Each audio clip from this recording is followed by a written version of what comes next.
안녕하세요. 저는 대기업에 다니고 있는 평범한 직장인 여자입니다.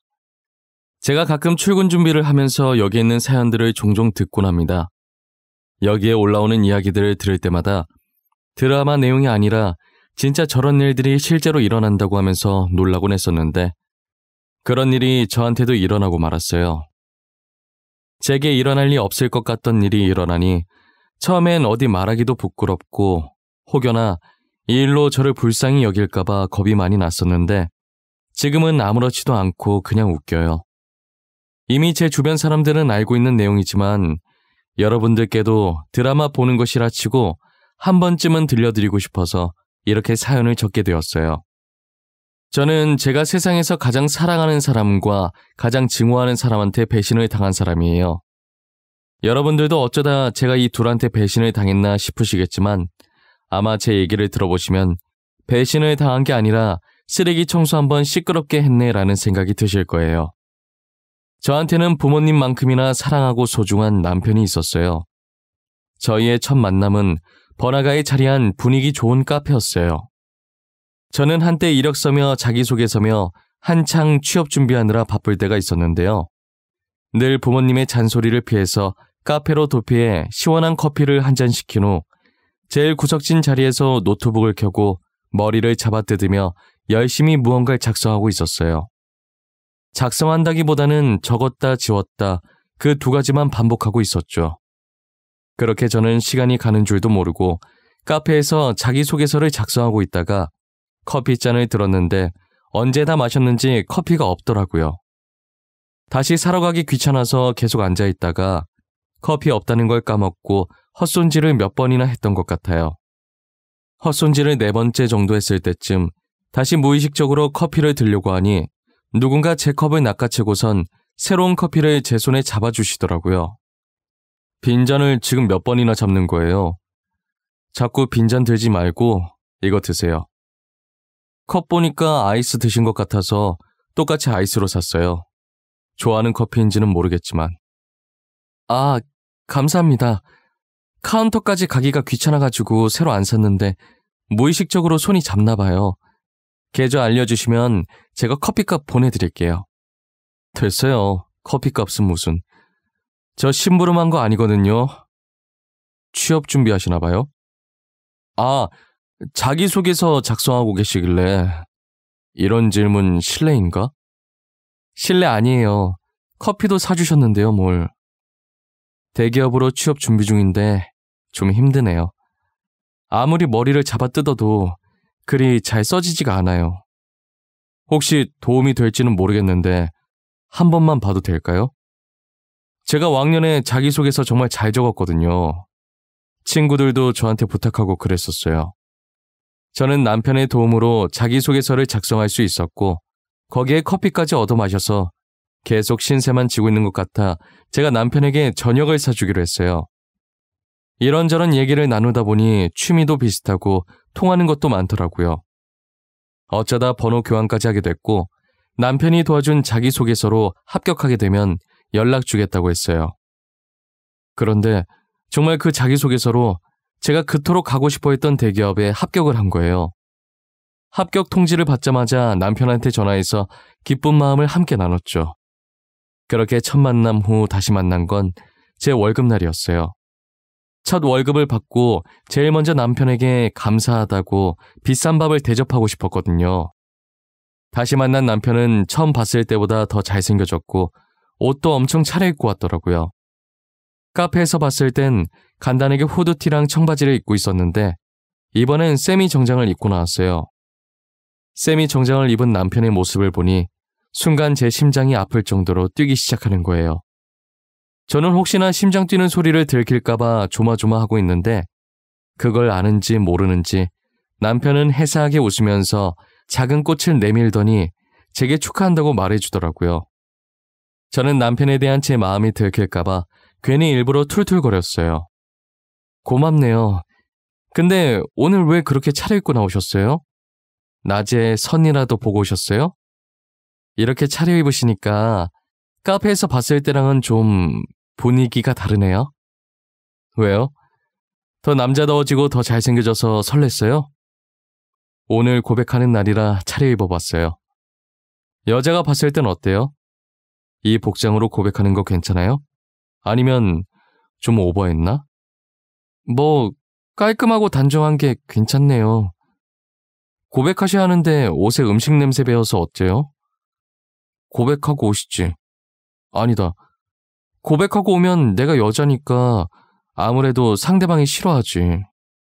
하긴 옷에 음식 냄새 배어오면 싫어하겠죠? 그쵸?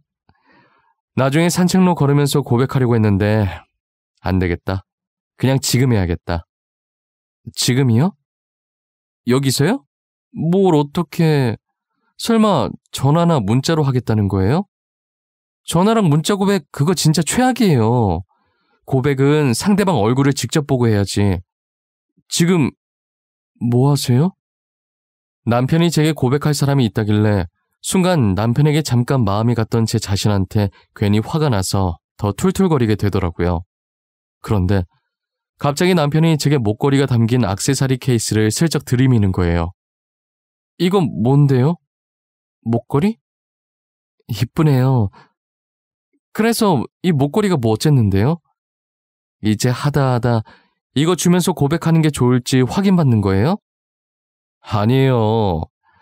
아까부터 왜 이렇게 목소리가 퉁명하실까? 혹시 저한테 화나신 거 있어요? 나 뭐 잘못했나? 잘못한 거 없는 것 같은데. 네, 그쪽은 잘못한 거 하나도 없어요. 그냥 제가 제 자신한테 화난 거예요. 이 목걸이 주면서 고백하면 여자분 좋아하시겠네요. 오늘 고백 성공하시겠어요. 그래요? 이거 제가 이나 씨께 드리는 목걸이에요. 이쁘다고 하니 다행이에요. 혹시나 별로면 어쩌나 했는데. 이 목걸이가 제 거라고요? 왜요? 아니, 싫다는 게 아니라 고백하는 분께 드리려던 거 아니었어요? 근데 이게 왜 제 거예요? 취업 축하 선물인가? 뭐 그렇게도 되겠네요. 취업 축하 겸 제 마음 좀 받아달라는 뇌물? 이렇게 고백할 건 아니었는데 사실 카페에서 처음 봤을 때부터 이나 씨한테 반했었거든요. 저는 목걸이 주면서 고백하는 게 좋을지 확인받는 거냐고 심술 가득한 목소리로 대답했었는데 알고 보니 그 목걸이의 주인이 저였던 거예요. 남편은 이렇게 고백할 건 아니었지만 카페에서 처음 봤을 때부터 자기 이상형이라 반했었다고 결혼을 전제로 자기랑 진지하게 만나보면 안 되겠냐고 하더라고요. 웃으면서 그렇게 얘기하는데 제 심장은 또 마음대로 힘차게 뛰기 시작하더라고요. 저는 잠시 상황 파악이 안 돼서 멍하니 떨떠름하게 있다가 남편이 자기 말 듣고 있는 거냐며 제 눈앞에 손을 왔다리 갔다리 하는 바람에 정신 차리고 고개를 세차게 끄덕였어요. 그렇게 저희의 연애는 마치 연애가 처음인 새내기처럼 풋풋하게 시작하게 되었어요. 저는 여러분도 알다시피 대기업에, 남편은 부모님 회사를 물려받으려고 후계자 수업을 듣고 있었어요. 사실 저도 연애만 했을 때는 남편 집안이 어떤지 잘 몰랐다가 상견례 하면서 알게 됐어요.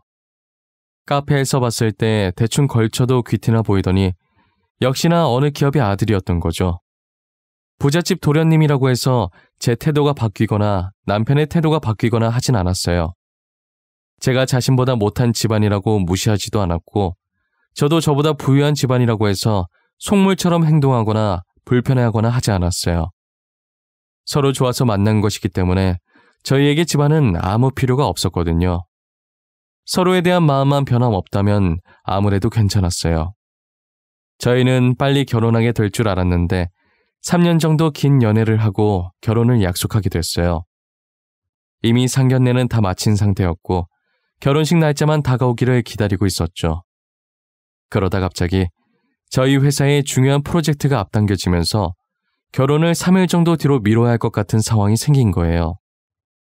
급하게 결혼 날짜를 변경할 수 없겠느냐고 예식장에 연락을 드렸지만 이미 예식장에 다른 날짜들은 예약이 꽉 차서 변경할 수가 없겠더라고요.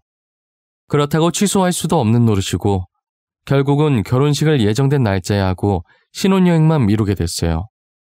그렇게 저희는 결혼식만 올리고 바로 신혼집으로 들어갔어요. 신혼집에서 첫 저녁밥을 차려 먹는데 이제야 결혼했다는 사실이 실감나면서 기분이 참 묘하더라고요. 같은 식탁에서 앉아서 색만 다른 수저를 들고 똑같은 그릇에 담긴 밥을 먹으니 이게 신혼이구나 싶었고 사람들이 왜 이렇게까지 결혼을 하고 싶어 하는지 이제야 좀 알 것 같았어요. 저는 앞으로는 평생 이 사람과 이 집에서 행복한 일만 가득했으면 좋겠다는 생각을 했어요. 하지만 제가 이런 행복한 상상을 한 지 몇 시간도 채 지나지 않아서 제 인생에서 최악이었던 불청객의 등장으로 인해 아름답게 꿈꾸던 결혼 생활은 산산조각이 나버렸어요. 처음으로 신혼집에서 자고 일어났는데 제 옆에 누워있어야 할 남편이 안 보이더라고요. 잠깐 화장실이라도 간 건가 싶어서 시간 확인하려고 침대 옆에 놔둔 제 휴대폰을 들었어요. 시계 밑에는 메시지가 왔다고 알림이 하나 떠 있는 거예요. 새벽부터 누가 보낸 건가 싶어서 눌러봤는데 내용을 보자마자 잠이 확 깨서 몸이 저절로 일어나지더라고요. 제게 메시지를 보낸 이는 다름 아닌 남편이었고 내용은 지금 다시 생각해도 기가 막히는데 아직 저희가 혼인신고를 하지 않은 상태니까 다른 거 할 필요 없이 그냥 깔끔하게 헤어지자고 온 거예요. 자기는 이미 짐을 다 정리했으니 저도 일어나는 대로 짐 챙겨서 각자 갈 길 가자면서요. 이게 무슨 자다가 날벼락을 맞은 건지 아직 잠에서 안 깬 건지 지금 제가 제정신이 맞는 건지 모르겠더라고요. 혹시나 해서 옷장이며 서랍이며 다 뒤져봤는데 남편 짐이 하나도 안 보였어요. 마치 제가 귀신이랑 결혼을 한 것 마냥 원래 아무것도 없었다는 듯이 깨끗하더라고요. 순간 아직 결혼 안 했는데 내가 착각하고 신혼집에 먼저 들어왔나 싶어서 헛웃음도 났었어요. 곧 있으면 출근도 해야 하는데 도저히 이 정신머리로는 회사 가도 일을 못할 것 같아서 반차를 썼어요. 도대체 이게 무슨 일인지도 모르겠고 여기 계속 있어봤자 답이 안 나올 것 같아서 일단 저는 전날 입주해서 얼마 없는 짐을 챙겨 그대로 친정으로 갔습니다. 친정어머니께서는 제 꼴을 보자마자 결혼하자마자 벌써부터 부부싸움 한 거냐고 난리시더라고요. 너 꼴이 이게 뭐야? 너 설마 신서방이랑 싸운 거야? 이거사, 너네 결혼한 지 1년이 지났냐 2년이 지났냐? 이제 겨우 하루 됐는데 벌써부터 부부싸움하고 이렇게 짐 싸서 친정으로 오면 어쩌자는 거야? 엄마 진정해. 나 신서방이랑 안 싸웠어. 그냥 자고 일어나 보니까 일방적으로 차여있던데? 웃기지? 나도 지금 이게 무슨 상황인지 모르겠네. 몰래카메라인가? 엄마, 혹시 내 뒤에 이경규 아저씨 따라오고 있어? 너 지금 무슨 소리 하는 거야? 지금 농담이 나와?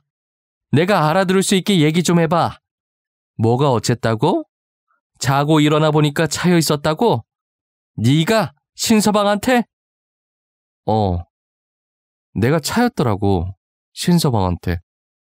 나도 지금 이해가 안 되는데 엄마라고 이해가 되겠어? 자고 눈 떴더니 옆에 아무도 없고 신서방한테 헤어지자는 메시지만 와 있더라.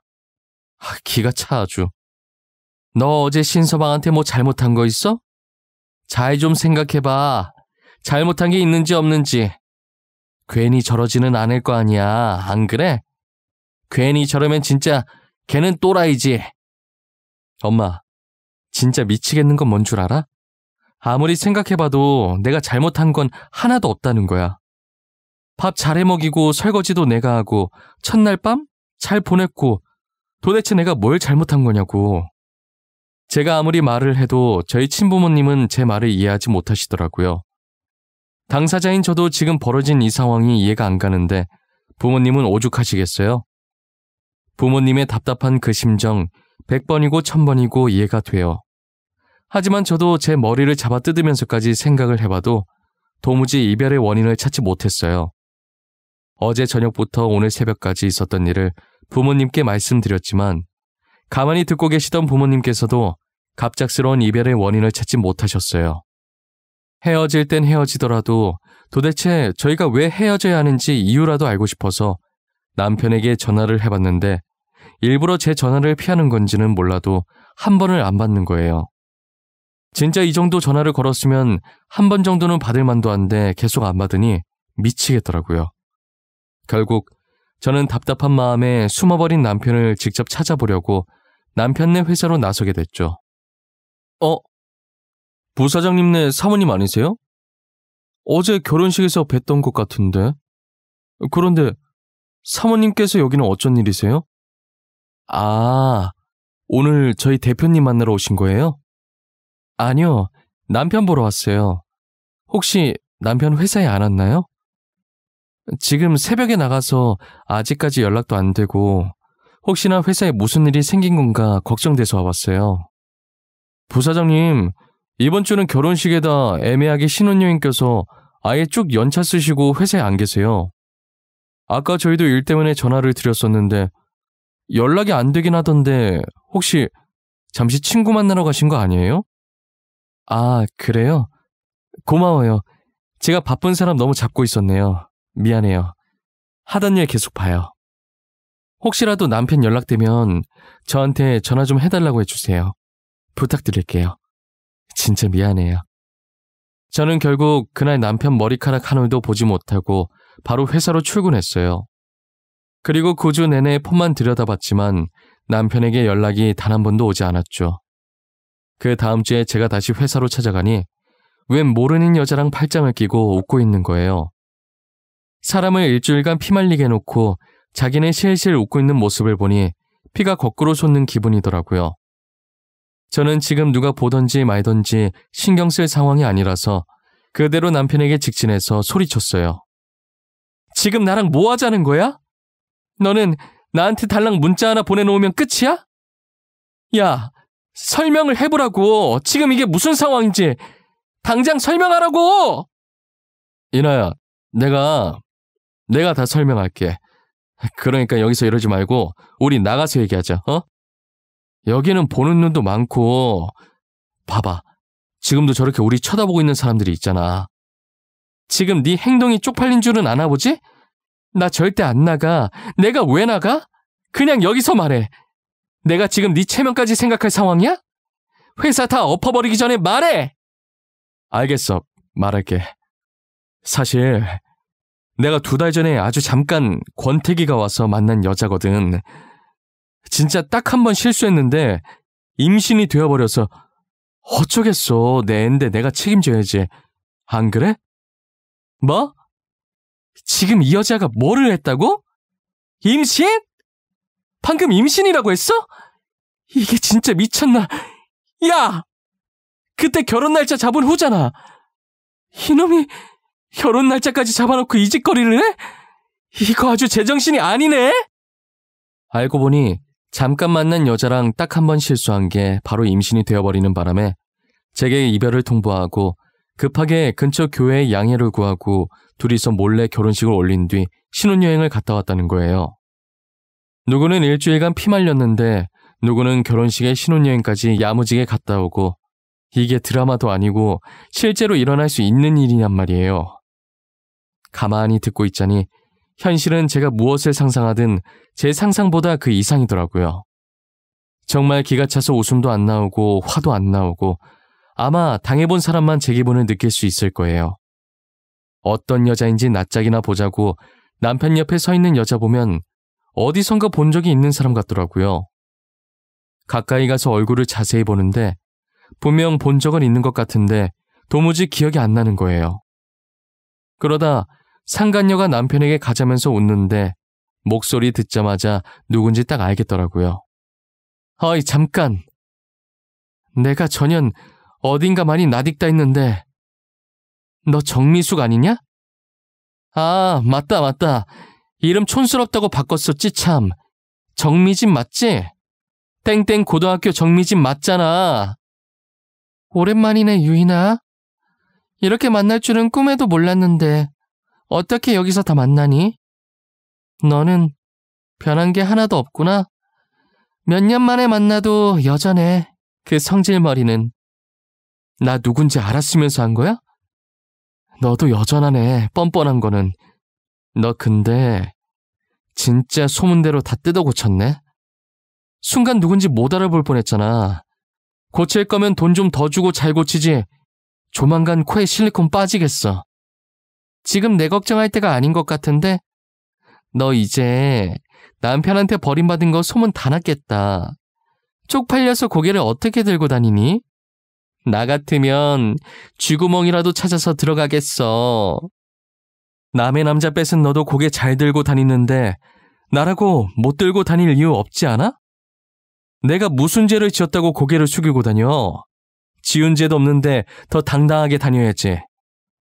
그래, 역시 유인아답네.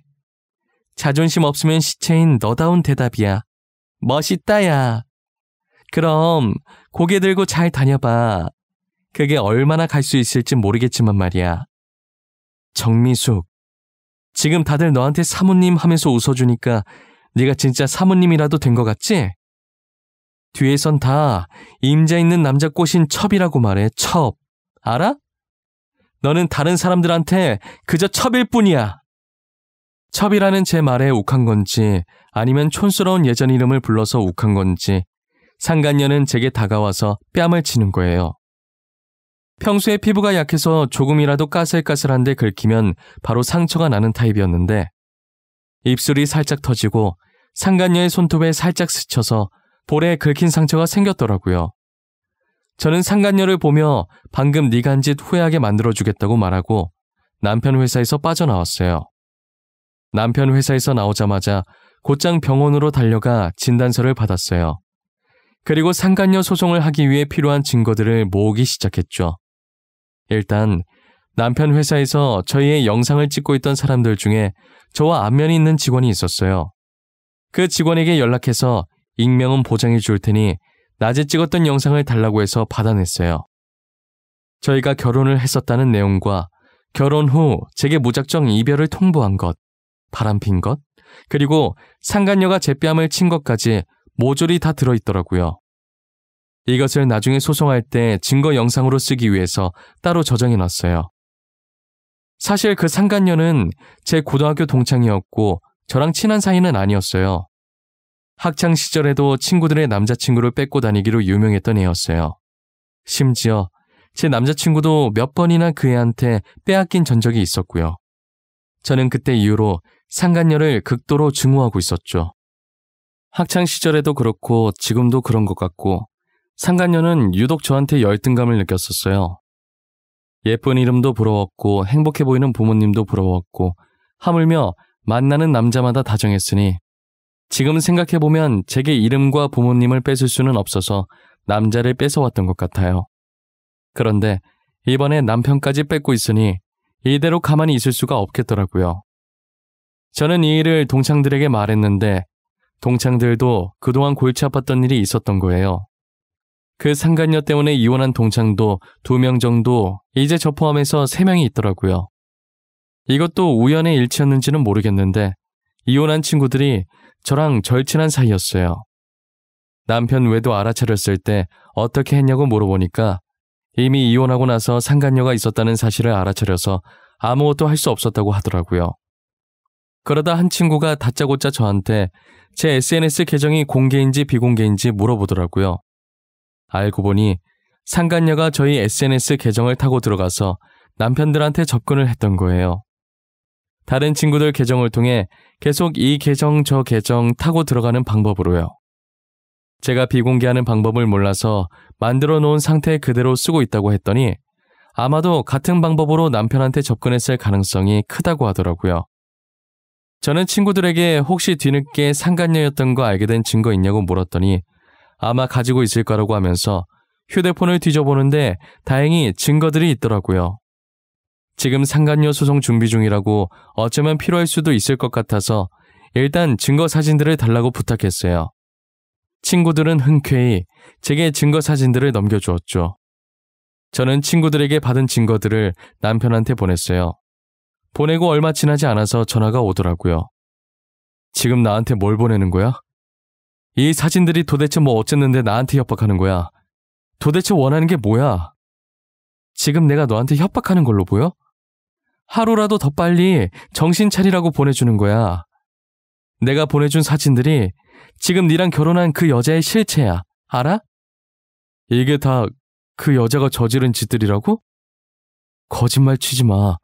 아니야, 그럴 리 없어. 미진이 그런 애 아니야. 너가 뭔가 오해하고 있는 거야. 내가 전에 네 회사 찾아갔을 때 못 봤어? 너도 다 봤잖아. 지금도 봐. 나한테서 너 뺏어갔잖아. 걔 원래 그런 애야. 친구 남자 뺏고 다니는 그런 애라고. 알겠어? 남편은 처음에 제가 잘못 알고 있는 게 분명하다고 제가 보내준 사진들을 믿지 않는 거예요. 제 말은 못 믿겠다고 상간녀한테 직접 확인해야겠다며 전화를 끊어버렸죠. 당사자한테 직접 확인을 한 것인지 다음날 되니까 저희 집에 찾아와서 무릎 꿇고 있더라고요. 잘못했다고, 제가 한 말이 다 맞았다고, 다시는 이런 일 없을 거라고 한 번만 용서해달라고 하는 거예요. 친정 부모님은 그 모습을 보고 노발대발 난리도 아니었죠. 저는 그 사진들을 본 상간녀 반응이 더 궁금하더라고요. 그래서 상간녀가 뭐라고 했는지 물어봤더니 상간녀는 제가 했던 것처럼 여전히 뻔뻔하게 나왔죠. 그 증거사진 속에 있는 여자 자기 맞다고, 자기가 그랬다고, 그래서 이제 어쩔 거냐고 그랬다는 거예요. 계속 뱃속에 있는 아이 얘기를 꺼내면서 결혼 못 모른다고 했다더라고요. 남편은 이제 뱃속에 있는 아이가 자기 아이가 맞는지도 의심스럽다는 거예요. 저 같아도 저러고 다니는데 의심 안 할 수가 없었죠.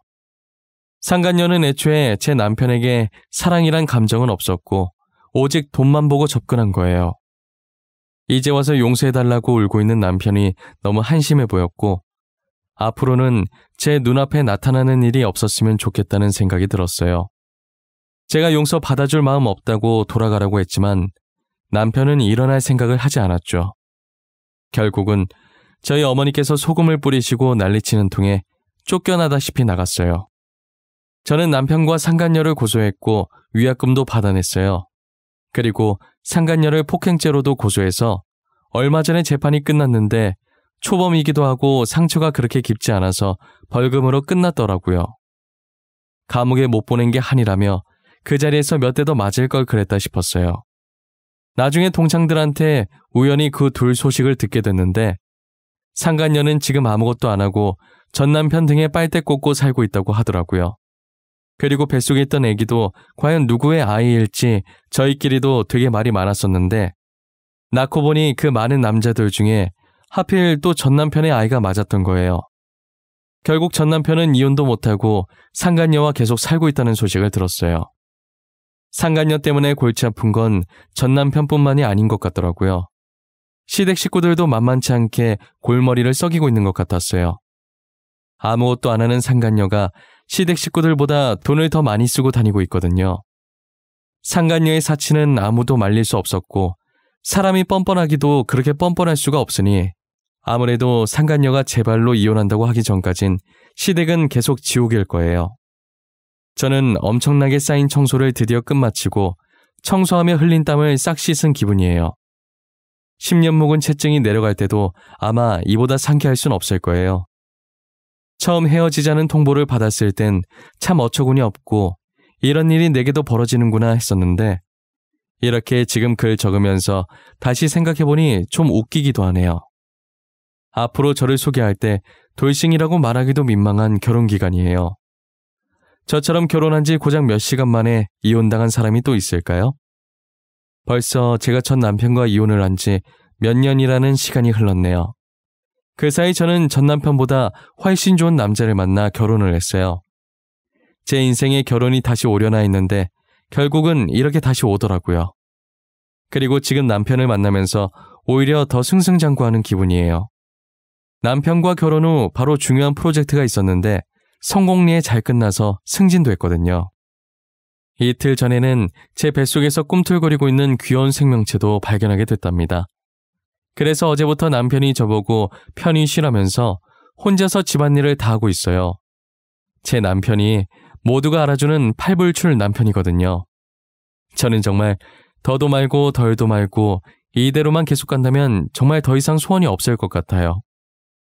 지난 과거들은 모조리 잊어버리고 앞으로 지금의 남편과 아이와 함께 행복할 생각만 하려고요. 여러분들도 제 사연처럼 어이없게 이혼 혹은 파혼당하신 분들이 계시다면 댓글로 남겨주세요. 어디에 내놓기도 부끄러운 이야기들을 저희끼리만 몰래 여기에 적어놓고 훌훌 털어버리자고요. 결혼이 인생의 전부도 아니고 그렇다고 이혼했다고 인생이 끝나는 것은 아니니 결혼에 실패했다고 주눅들지 마시고 저처럼 당당하게 살아갈 수 있길 바래요. 이혼을 하든 파혼을 하든 그것은 제2의 인생이 시작된 거라고 그렇게 긍정적으로 생각하며 살아보자고요. 인생의 주인공은 자기 자신이니 남들 눈치 보지 말고 본인이 하고 싶은 대로 하고 사셨으면 좋겠어요. 세상에 반은 남자고 여자인데 제 짝 하나가 없을까요? 기다리다 보면 저처럼 언젠간 좋은 짝들이 오게 될 거예요. 지금까지 저의 긴 이야기를 들어주셔서 감사합니다. 여러분들에게도 늘 행복한 기운만 가득하시길 바랄게요.